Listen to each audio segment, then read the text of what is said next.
عدالت، حکومت سبھی ہیں آج پریشان، نظر نہیں آتا حق کا راز۔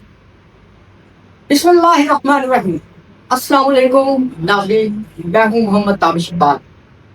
آج ہمارے ساتھ تشریف فرما ہے پنڈ عمران خان کی مشہور شخصیت، پاکستان تحریک انصاف کے سینئر رہنما، جو نوجوانوں میں آگہی پیدا کرنے والے ایڈوکیٹ جناب ملک عرفان صاحب، ان سے آج سوالات کرتے ہیں اور امید کرتے ہیں یہ آج کے سوالات سے نہیں بھاگیں گے، جیسا کہ ہمارا پہلا پوڈ کاسٹ ہوا تھا اور پی ٹی آئی کے ایک رہنما بھاگ گئے تھے، اور انشاءاللہ اس بار ایسا نہیں ہوگا۔ السلام علیکم سر۔ سر آپ کی تشریف آنے کا بہت شکریہ۔ آپ کا بہت شکریہ، آپ نے مجھے موجود دیا اور مجھے موقع دیا کہ میں پاکستان کے ساتھ کا جو ساری حالات اس کے مطابق میں موقع دے سکوں اور پارٹی پالیسی جو ہے وہ سر آپ مجھے یہ بتائیں کہ آپ تحریک انصاف سے کب سے منسلک ہیں اور آپ نے اس دوران کیا کیا مشکلات دیکھی، اور تحصیل پنڈ عمران خان میں ضلع جہلم میں آپ نے بدلتی صورتحال کو کیسے دیکھا؟ بسم اللہ۔ اصل میں جو پاکستان تحریک انصاف ہمارے وجود میں تھی وہ تھی 1996 اور 1996 میں میں اس وقت طالب علم تھا، ایم انگلش کا اسٹوڈنٹ تھا، ماڈرن کالج اور میں پڑھتا تھا، اور وہ ایسا وقت تھا کہ ہمیں ایک مسلم لیگ اور دوسری حکومتوں کے ساتھ یہ دیکھا ہوا تھا، تو اس کردار ہم ایک ہیرو کے طور پر ہماری نظروں کے سامنے تھے، اور ہماری بھی سوچ جو ہے اس وقت اور بہتر ہو رہی تھی۔ تعلیم کے ساتھ ساتھ ہم سیکھ رہے تھے، جان رہے تھے کہ حق کیا ہے، سچ کیا ہے، تو اسی صورت حال کو دیکھتے ہوئے میں نے جو ہے وہ 1998 میں پاکستان تحریک انصاف میں شمولیت اختیار کیا۔ اس وقت پاکستان تحریک انصاف بالکل ایک ننھا سا پودا تھا جس کی آزادی کے لیے ہم نے پوری کوشش کی۔ یہ ساتھی والے جو شاہی خان چوک، اس پہ ہم نے میرے اپنے دوستوں نے مل کے کیمپ لگایا، ہم نے لوگوں کو اس میں مدعو لیا اور پارٹی پالیسی کے مطابق ہم نے بہت سے لوگوں کو پاکستان تحریک انصاف میں شمولیت اختیار ہو۔ اس کے بعد زمانہ تعلیمی میں ان کے ساتھ رہا، پھر اس کے بعد میں برطانیہ چلا گیا، وہاں بھی میں جو مختلف ہمارے فنڈ ریزنگ کے ایونٹ ہوتے تھے پاکستان تحریک انصاف کے، جہانگیر ترین صاحب اس وقت کافی فعال تھے، وہ بھی ہمارے پاس 2-3 دفعہ آئے، اور ہم وہاں بھی کافی مبارک ہے پارٹی کے لیے واپسی میں آئے۔ اور چونکہ میرا پروفیشن بھی وکیل ہے اور وکلاء کے ہوتے ہوئے ہم نے پاکستان تحریک انصاف بھی بہت کام کیا ہے، شہر کے اندر بہت کام کیا ہے، اور الحمدللہ پارٹی نے بھی مجھے کبھی مایوس نہیں کیا۔ مجھے ڈسٹرکٹ میں، تحصیل میں، شہر میں تمام جو ہے وہ اعلیٰ عہدوں پر مجھے فائل رکھا ہے، اور میں پارٹی کا بہت مقبول و مشہور نے مجھے جیسے ایک ناتمام ورکر کو فیس ہے۔ آپ کے پاس اب تک کتنے عہدے آپ کو مل چکے ہیں تحریک انصاف سے؟ کیا آپ کی ملاقات خان صاحب سے بھی کبھی ہوئی ہے؟ جی میں نے جس سے آپ بول رہا ہے 1998 میں نے شمولیت اختیار کی، تو اس وقت ہم ورکر کے طور پر کام کرتے رہے، اور یہ پارٹی ایسی ہے کہ یہ ورکر کو ہمیشہ آگے لے کے آتی ہے۔ باقی جو دوسری جماعتیں ہماری وہ غیر سیاسی اور غیر جمہوری انداز میں ہوتی ہیں، وراثتی پارٹیاں، لیکن ہماری پارٹی الحمدللہ ایسی ہے کہ ورکر کو پوری عزت دے دی ہے۔ مجھے جیسا آپ ہوتا ہے کہ میں برطانیہ چلا گیا، میں نے وہاں پہ ماسٹر LLM کیا، تو واپس سیدھے آ کے مجھے 2016 میں اسمبلی صدر بنایا گیا، 2016 سے 20 تک میں شہر کا صدر رہا، پھر دوبارہ جو ہے وہ ڈسٹرکٹ لیول پہ تبدیل ہوئی، تو پھر مجھے اپنے عہدے میں برقرار رکھا گیا 20 سے 22 تک۔ 22 کے بعد پھر مجھے تحصیل جنرل سیکرٹری بنایا گیا۔ اسی دوران مجھے واحد عہدہ ہوتا ہے تحصیل کا ایک سیکرٹری گڈ گورننس، پورے تحصیل کے ایک ہی نمائندہ ہوتا ہے، تو وہ بھی انہوں نے پارٹی نے مجھے قابل سمجھا، مجھے تحصیل کے لیے گڈ گورننس کا سیکرٹری بنایا۔ اس کے بعد مجھے تحصیل جنرل سیکرٹری ہوا ڈسٹرکٹ میں آفر، لیکن میں کچھ اپنی مصروفیات میں سے ٹائم نہیں دے سکا۔ پھر مجھے یوتھ ونگ نے سینئر نائب صدر کا عہدے پہ مجھے فائز رکھا۔ اس کے بعد ابھی میرے پاس ڈسٹرکٹ ایڈمنسٹریٹر کا عہدہ ہے، اور میں اپنے طور پر پوری کوشش کر رہا ہوں جتنا پارٹی کے لیے سود مند فائدہ پہنچا سکتا ہوں کرتا ہوں۔ بکلان کی ذمہ داری میرے اندر ہی ہے. شہر کے اندر تحصیل کے اندر جتنے بھی مقدمات ہمارے ورکرس کے ہوتے ہیں ان کے لیے میں کام کرتا ہوں. ان کی ریٹ کرنی ہو, ان کے باہر ڈالنا ہو, کھانے میں ان کا جو ہے وہ کھانا پینا جو بھی میں ایک مطلب چھوٹا سے ورکر ہونے کے ناطے کر سکتا ہوں میں کرتا ہوں. اچھا سر, آپ نے جب یہ لاسٹ الیکشن ہوا ہے, ثابت الیکشن ہوا ہے, اس میں آپ نے اپنے کاغذات نامزدگی جمع کروائی MBA کے لیے, تو آپ نے واپس کیوں لیے؟ دیکھیے ہماری پارٹی, جیسے میں نے آپ سے پہلے کہا کہ ہماری پارٹی بہت جمہوری ہے اور ہم بالکل جمہوریت پہ یقین رکھنے والے ہیں. ہمیں جو انسٹرکشن ہدایات آئی تھی نارتھ پنجاب سے ڈسٹرکٹ سے کہ آپ ہمیں اپنے حلقے میں اپنے کاغذات جمع کروانے ہیں, ہمیں کے لیے بھی اور RDA کے لیے بھی, اس کی وجہ یہ تھی کہ جتنا اس کے وقت ہمارے اوپر آیا وہ تھا ہماری پارٹی کے اوپر آیا تھا, تو ہمیں خدشات تھے کہ کہیں ہمارے امیدوار ہیں ان کے وہ جو ہے کاغذات نامزدگی شاید جمع نہ ہونے دیا جائے یا ان کے جو پرپوزل اسٹینڈرڈ ہیں ان کو ادھر ادھر کر دی جائے. اس لیے ہم میکسیمم تعداد میں اس میں اپنے کاغذات جمع کروائیں تاکہ کسی بھی صورت حال سے ایسا نہ ہو کہ ہمارا کوئی امیدوار ہی نہ رہے. اس لیے ہم نے پارٹی کے ہدایات کے مطابق میں نے اپنے کاغذات جمع کروائے, تو یہ وجہ تھی کہ میں نے. کیا اس کے پیچھے کسی آپ دباؤ کا شکار تھے یا یہ پارٹی کی طرف سے آپ کو کہا گیا تھا؟ جی الحمدللہ کوئی ایسا دباؤ نہیں تھا. پارٹی کی خواہش تھی, پارٹی یہ چاہتی تھی, پارٹی کا میسر تھی کہ آپ اس قابل ہیں کہ آپ الیکشن لڑ سکتے ہیں. آپ اس لیے ہم پارٹی انسٹرکشن الیکشن میں کاغذات جمع کروائے. پھر جیسے ہی پارٹی نے چیز امیدوار کو نامزد کیا ہم نے پوری رسپیکٹ اور اعزاز کے ساتھ ان کی الیکشن کمپین میں پورا حصہ لیا اور الحمدللہ اپنے علاقے میں اپنے شہر میں اپنی دونوں سیٹوں سے ان کو کاغذات کروائے. پاکستان تحریک انصاف JLM نے اتنی دھڑا بندی کیوں بنتی جا رہی ہے؟ جیسا کہ مرزا جیلمی صاحب جو تھے, مرزا محمود جیلمی صاحب, وہ پہلے پاکستان تحریک انصاف کے پلیٹ فارم سے بات کیا کرتے تھے, ہر بار انہوں نے آواز اٹھائی. اس کے بعد ایک دم سے جب حالات بدلے تو چودھری فواد صاحب نے بھی اعلان کر دیا اور اب مرزا محمود صاحب کی طرف سے بھی کوئی باضابطہ نہ تو کوئی اعلان ہوا اور نہ ہی ان کی طرف سے کچھ آ رہے ہیں, نہ کوئی تبصرہ آ رہے ہیں. دیکھیں ہر پارٹی کے اندر دھڑے بندی ہوتی ہے, یہ نہیں ہوتا کہ کوئی پارٹی, اور خاص طور پر ایسی پارٹی جس کو ایک 90% کے قریب مقبولیت حاصل ہو, اس میں ہر بندے کی خواہش ہوتی ہے کہ وہ آگے آئے, الیکشن لڑے اور سب کچھ کرے.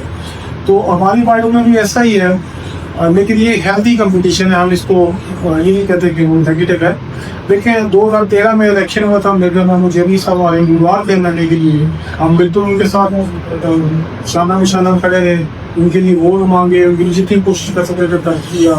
2016 میں جو ہے فواد چوہدری صاحب کو ٹکٹ پیدا ہو گئے, ان کے ساتھ بالکل کام کیا ہو کیونکہ پارٹی نے ان کو نامزد کیا تھا. 2018 میں ان کو فواد چوہدری صاحب کو دوبارہ ٹکٹ پیدا ہو گئے, اسٹیج پہ کھڑے رہے, دنیا سڑکوں پہ ملیے, جو کوشش ہو سکتی ہم نے کی, الحمدللہ تعالیٰ ہم جیت بھی گئے. اس کے بعد 2024 میں جو ہے وہ ہمارے جو ڈاکٹر شوکت صاحب ہم کو ٹکٹ دیا گیا, میں نے مشتاق صاحب بنتی ہے یہ دیا گیا, اور پوری جانکاری کے ساتھ, پوری محبت کے ساتھ, پوری کوشش اور لگن کے ساتھ ہم نے ان کا الیکشن لڑا. اور مجھے اس بات پہ اس اعزاز سے مجھے اعزاز حاصل ہے, مجھے اس پہ فخر ہے کہ ہم نے اپنے علاقے میں جہاں پہ کبھی مسلم لیگ نون جو بہت اچھے طریقے سے جیتا کرتی تھی, اس دفعہ ہم نے دونوں سیٹیں پاکستان تحریک انصاف کو حاصل کیا. کہا یہ جا رہا ہے کہ چودھری فواد صاحب نے جب ہاتھ اٹھا لیے, ہینڈز اپ ہاتھ کر لیے, ہینڈز اپ ہو گئے, اس کے بعد کون سی صورتحال بنی, یعنی کہ آپ step by step Hare PTI کے رہنما الگ ہوتے گئے اور آپ ڈٹے رہے, اور اب تک آپ ڈٹے ہوئے ہیں. میں نے خود آپ کو سوشل میڈیا پہ دیکھا ہے, آپ بھول کے بات کرتے ہیں عمران خان صاحب کے حق میں اور طاریق صاحب کے حق میں. تو اس کی کیا وجہ ہے کہ جو پرانے ورکر تھے جیسے کہ جو فواد صاحب نے ایسا کر لیے, آپ نے نہیں کیا, اس کے پیچھے کیا واجب ہے؟ دیکھیں پہلی بات یہ ہے کہ میرا جو چیز فواد صاحب کے ساتھ جو معاوضہ نہیں ہے, وہ بڑے لیڈر ہیں اور میں عام سا ورکر ہوں. لیکن اصل بات یہ ہوتی ہے کہ آپ کا جو ضمیر ہوتا ہے نا, وہ دیکھتا ہوتا ہے کہ وہ کہاں پہ ہے اور کہاں پہ کھڑا ہے اور کہاں پہ آپ کو کھڑا رکھتا ہے. میں اپنی آپ کی بات کروں تو میں نے دیکھا ہے کہ عمران خان ایک ایسی شخصیت ہے جو ایک آئیڈیل ہیرو ہے ہمارے لیے, آئیڈیل پرسنالٹی ہمارے لیے, اور پاکستان تحریک انصاف کو جس طرح چلا رہا ہے, جو جن اصولوں کا جن اسٹیٹمنٹ پہ چل رہا ہے وہ بہترین پارٹی ہے اس میں، اور اسی لیے اب دیکھیں آپ مقبولیت کی انتہا پہنچی ہے تو ہم پارٹی کے ساتھ کھڑے ہیں، اور ظاہر ہے مشکلات بھی آتی ہیں، پریشانیاں بھی آتی ہیں، تو ہمیں پریشانیاں مشکلوں میں وفاداری وہ یہ چیز مشکل میں کر دیتا ہے، جب آسانی میں ہو اور لوگ وہاں پہ کھڑے ہو پھر مشکل ہے تو بھاگ جائے تو وہ تو پھر کوئی وفاداری نہ ہوگا، وفادار وہ ہوتا ہے تو مشکل وقت پہ کھڑا ہو۔ تو الحمدللہ میں اپنی پارٹی کے ساتھ اپنے لیڈر کے ساتھ کھڑا ہوں، اور اللہ کا کرم ہے انشاءاللہ تعالیٰ میں انشاءاللہ تعالیٰ کھڑا ہوں۔ جو چلو ٹھیک ہے کاٹو۔ پاکستان تحریک انصاف کا بیانیہ ہر تیسرے چوتھے دن ہر ہفتے بدلتا رہتا ہے۔ اب جیسا کہ مشن نور ہے، مشن نور علاؤ الدین نے آغاز کیا، ایک ٹک ٹاکر ہے بہت مشہور، پاکستان تحریک انصاف کا پیغام میں رہتا ہے، اس نے مشن نور کا آغاز کیا، اور آغاز کے بعد جب اس نے اعلان کیا کہ 20 ستمبر کو رات 9 بجے آپ لوگوں نے اذانیں دینی ہے، سب سے پہلا کیا آپ نے اذانیں دی، دوسرا فوراً ہی 2 دن بعد بلکہ وقت سے پہلے ہی آپ کے پاکستان تحریک انصاف کے کچھ لوگ کچھ رہنما اٹھے اور انہوں نے اس چیز سے مخالفت کی اور کہا کہ یہ قادیانی نے اسٹارٹ کیا تھا، ہم اس کو مخالفت کرتے ہیں اور اس سلسلے کو چینج کر دیں۔ پہلی بات یہ ہے کہ جو پاکستان تحریک انصاف کو بیانیہ کسی ٹک ٹاکر کے کہنے میں نہیں ہوتا، ہمارے پورا ایک سسٹم ہے، اس حساب سے جو چیز چلتی ہے اس کو فالو کرتے ہیں۔ دوسرا میں نے کچھ جو ہے وہ اذان دی ہے، پالیسی کے اہم کام دی ہے۔ تیسری بات جو ہے کہ دیکھنا یہ ہوتا ہے کہ جو ہم بات کر رہے ہیں، جو ایک پالیسی دی گئی ہے، وہ اس میں غلطی ہو سکتی ہے، غلطی کا جو ہے وہ 50 ہر جگہ ہوگا، لیکن اہم بات یہ ہوتی ہے کہ کیا اس غلطی میں نیت تو خراب نہیں ہے، نیت تو بری نہیں ہے۔ اور جو آخری جو بات چونکہ میں بول رہا ہوں کہ جو آپ کے مشن نور جو قادیانی معاملہ ہے وہ ایسا بالکل نہیں ہے۔ آپ ہمیں کہیں بھی دکھا دیں، میں نے آج تک نہیں دیکھا کہ مشن نور قادیانیوں کا کوئی ایسا فنکشن ہو میں نے یہ ہسٹری پڑھی ہے اور پاکستان کا ہے کہ اس میں انہوں نے کوئی اذان کی ہو 9 بجے 10 بجے 8 بجے ایسا ہوا۔ اگر ایک لفظ تو مشن نور استعمال ہوتا ہے تو نور کا لفظ تو قرآن مجید اور آدیشن میں شمار جان ہے، لیکن اب مشن نور تو کہیں گے مشن نور ہے تو ہم نے اس کو فالو کیا، تو یہ تو ریشنل نہیں ہے، حقیقت پسندی والی بات ہے۔ ہم نے اس کو کیا، ہم نے اذان دی ہے، اذان کے بارے میں بہت سی ایسی حدیث ہے کہ اگر آپ لوگوں کو مصیبت آئے تو آپ اس میں دے سکتے ہیں اپنا مقدمہ، جہاں پہ تو ہماری عدالتیں نہیں سن پا رہی تو ہم جو اللہ تعالیٰ کی عدالت اس میں پیش کر سکتے ہیں۔ تو اس ہمارا کنٹیکسٹ تھا، ہماری جو نیت تھی وہ یہ تھی، ہماری نیت یہ نہیں ہے کہ قادیانی نے کیا تو اس میں فالو ہے۔ میں نے مبارک میں نے کہ غلطی ہونا جہاں سے انسان جو ہے وہ غلطی سے ماورا نہیں ہے، فیصلہ کوئی غلط ہو سکتا ہے جی جی، لیکن یہ اہم ہوتا ہے کہ اس کے پیچھے بندے کی نیت خراب تو نہیں۔ تو میں یقین رکھتا ہوں کہ ہماری پارٹی پالیسی کے مطابق جو بیانیہ ہم کہہ رہے ہیں اس میں کسی کی نیت الحمدللہ ایسی نہیں ہے۔ مشن نور کا مقصد کیا ہے اور یہ کس وقت سے کے لیے مشن نور آپ اس کو اس سائٹ پہ لے کے آئے آپ؟ اس میں بہت اچھا سوال ہم نے کیا ہے۔ دیکھیے پارٹی جو ہوتی ہے نا، جب ایسے حالات میں ہو کہ اس کے دیوار کے ساتھ دیوار دیتے ہیں تو ایسی پارٹیاں اپنے آپ کو زندہ رکھنے کے لیے، معاشرے میں کرنے کے لیے کہ ابھی ہم قائم ہیں، ہم پہ جتنا بھی ظلم و ستم جبر ہو ہم ابھی کھڑے ہیں، ہم بھاگے نہیں ہیں، ہم ڈرے نہیں ہیں، ہمارے نہیں، تو وہ کچھ نہ کچھ ایسی ایونٹ اختیار کیے جائے۔ اور مشن نور کا بھی مقصد یہ تھا کہ اب ہماری جو ہے دیکھیں 3 اسٹریم ہوتے ہیں اسٹیٹ کے، انتظامیہ، مقرنہ اور عدلیہ۔ انتظامیہ جو ہے وہ حکومت ہوتی ہے، مقرنہ بھی جو ہے وہ اس میں ان کی اکثریت ہے، چاہے 47 ہی ہیں لیکن انہوں نے بنا لیا، ہمیں سیٹیں جو ہے مخصوص ہو رہی ملی وہ بھی انہوں نے لے لی، صرف مقرنہ جو ہے قانون سازی جو کرتے ہیں وہ بھی چاہتے ہیں۔ اب یہ ہماری امید تھی عدلیہ کو، وہ بھی بات ناخواستہ ستم ظریفی کہہ لیں، ہماری بدقسمتی کہہ لیں، ملک کے حالات ایسے ہیں کہ وہ بھی ہماری جو قانون پر مبنی چیزیں اس کو نہیں ٹیک اوور نہیں کر رہی، تو اس لیے ہم نے اس سارے چیزوں سے کسی حد تک مایوس ہو کے اللہ تعالیٰ کے آگے جو ہے وہ اپنا مقدمہ پیش کیا ہے۔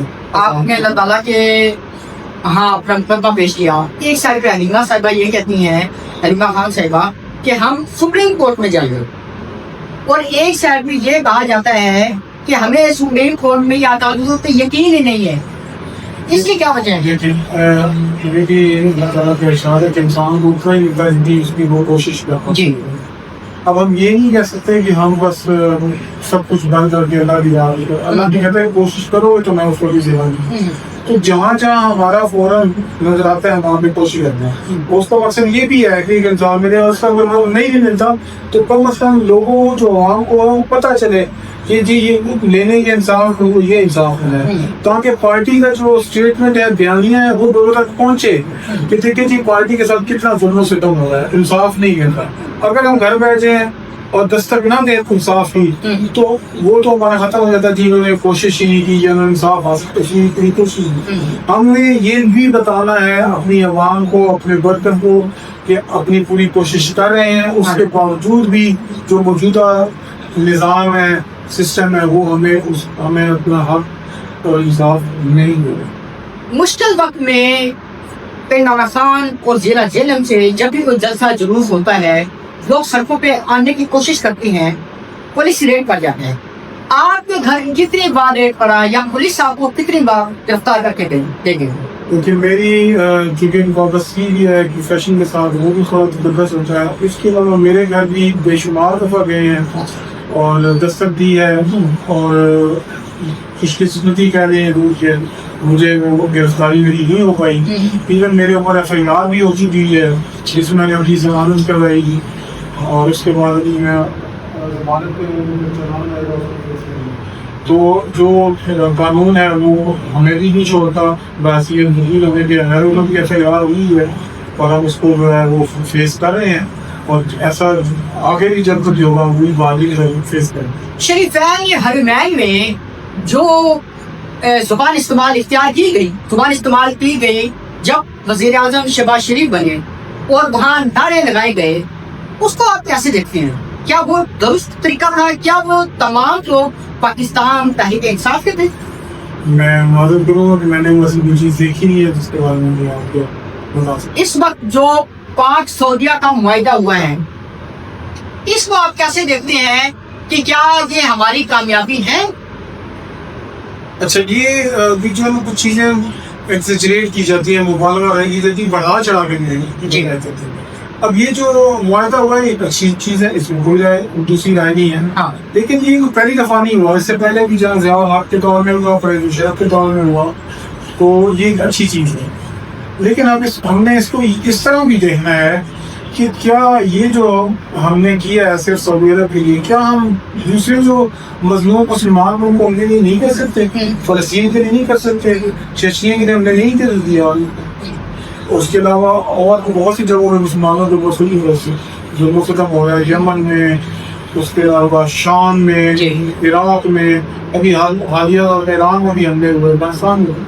تو کیا ایسے معاہدے ممالک کے ساتھ ہونے چاہیے اور ایک یونٹی مسلم ممالک کے درمیان ہونی چاہیے. اب یہ نہیں ہو سکتا کہ جہاں سے آپ کو کوئی اچھا پیکٹ مل رہا ہے اچھا پیکیج مل رہا ہے تو آپ اس کو لے لیں اور جہاں پہ آپ کو بغیر کسی ریوارڈ کے سلے کے ملنا وہاں پہ آپ اس کو لیں.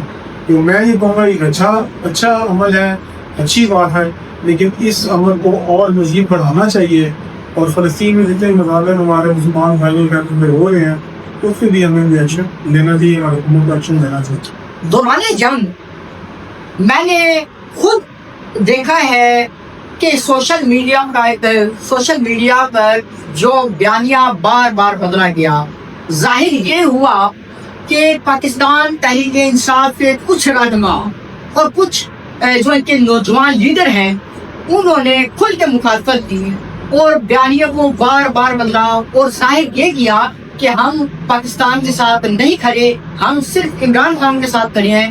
اس کو آپ کیسے دیکھتے ہیں؟ میں اس سے بالکل اختلاف کروں گا. ایسی کوئی بات نہیں ہے. پاکستان تحریک انصاف بن کر پاک فوج کے ساتھ کھڑا ہے اور ہماری تمام وابستگی تعلقات سے پاک فوج کے ساتھ ہے. اور جو بھی جنگ ہوئی یا جھڑپیں ہوئی اس میں ہم پاکستان فوج کے ساتھ ہر دکھ سکھ میں شامل ہیں.